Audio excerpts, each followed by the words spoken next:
जय हिंद साथियों।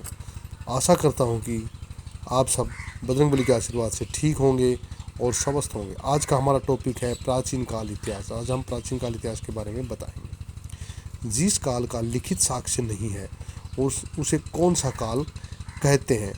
उसे प्रागैतिहासिक काल कहते हैं। जिस काल का लिखित साक्ष्य नहीं है उसे कौन सा काल कहते हैं?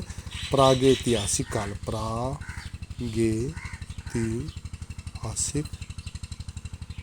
काल। प्रागैतिहासिक काल। जिस काल में लिपि के साक्ष्य तो हैं पर पढ़ा नहीं जा सकता उसे कौन सा काल कहते हैं? आदि ऐतिहासिक काल। जिस काल में लिपि के साक्ष्य हैं और पढ़ा नहीं जा सकता उसे कौन सा कहते हैं? आदि ऐतिहासिक काल। आदि ऐतिहासिक काल।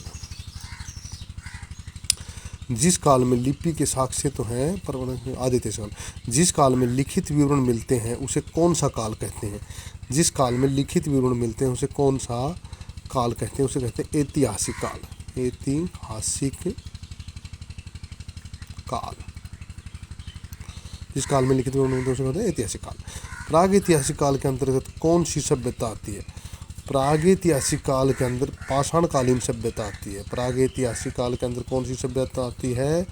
पाषाणकालीन सभ्यता। पाषाणकालीन सभ्यता। आदि ऐतिहासिक काल में कौन सी सभ्यता आती है? आदि ऐतिहासिक काल के अंदर आती है सिंधु घाटी सभ्यता एवं ताम्रकालीन सभ्यता। आदि ऐतिहासिक काल के अंदर कौन सभ्यता आती है? सिंधु घाटी सभ्यता और पाषाणकालीन सभ्यता। ताम्र पाषाणकालीन सभ्यता। ऐतिहासिक काल कौन सी ईस्वी से प्रारंभ होता है? ऐतिहासिक काल जो है 6ठी ईस्वी से प्रारंभ होता है। छठी ईस्वी से प्रारंभ होता है। ऐतिहासिक काल कब होता है?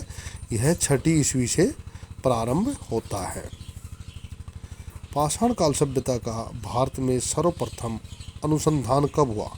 पाषाण काल सभ्यता का सर्वप्रथम अनुसंधान 1863 में हुआ था। पाषाण काल सभ्यता का भारत में सर्वप्रथम अनुसंधान कब हुआ था? 1863 में। 1863 में। पाषाण काल सभ्यता के 3 प्रकार कौन कौन से हैं? पाषाण काल सभ्यता के 3 प्रकार कौन कौन से हैं? इसके हैं पूरा पाषाण काल, मध्य पाषाण काल, नव पाषाण काल। पूरा पाषाण काल, मध्य पाषाण काल, पूरा, मध्य व नव पाषाण काल है। 3 प्रकार हैं। पाषाण काल सभ्यता के 3 प्रकार हैं पूरा पाषाण काल, मध्य पाषाण काल और नव पाषाण काल। पूरा पाषाण काल के साक्ष्य में क्या क्या मिला है? पूरा पाषाण काल के साक्ष्य में मिला है क्रोड उपकरण, हस्त कुठार, खंडक एवं विदारणी। पूरा मिले हैं क्रोड उपकरण,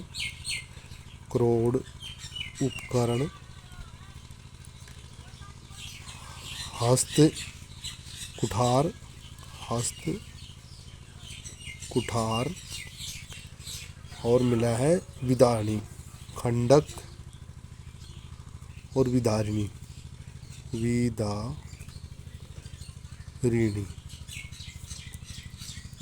पूर्व पाषाण काल के साक्ष्य उसके बाद है मध्य पाषाण काल के साक्ष्य क्या क्या है? मध्य पाषाण काल में फलक उपकरण है।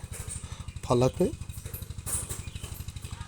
उपकरण है। मध्य पाषाण काल में क्या है? फलक उपकरण है।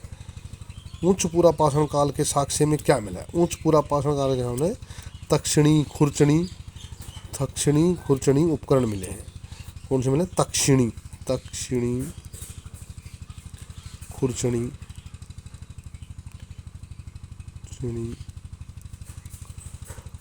खुरचनी उपकरण मिले हैं।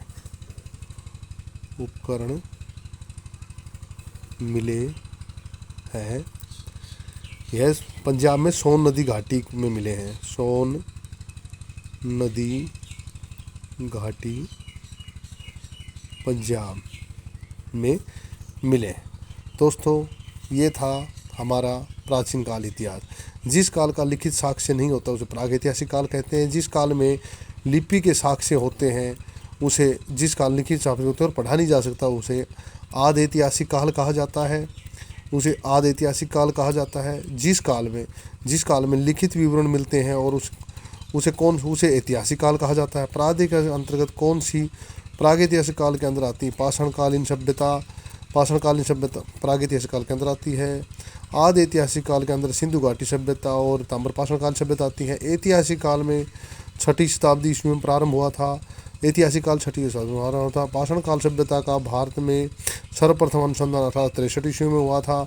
पाषाण काल सभ्यता के 3 प्रकार हैं: नव पाषाण काल, पूरा पाषाण काल, मध्य पाषाण काल। पूर्व पाषाण काल के क्या क्या साक्ष्य मिले हैं? पूरा पाषाण काल के साथ करोड़ उपकरण, हस्त कुठार, खंडक एवं विदारणी मिले हैं। मध्य पाषाण काल के साक्ष्य मिले हैं, फलक उपकरण मिले हैं। उच्च पूरा पाषाण काल के साथ तक्षणी खुरचनी है। ये पंजाब में सोन नदी घाटी के किनारे। ये था दोस्तों प्राचीन काल इतिहास। जय हिंद साथियों।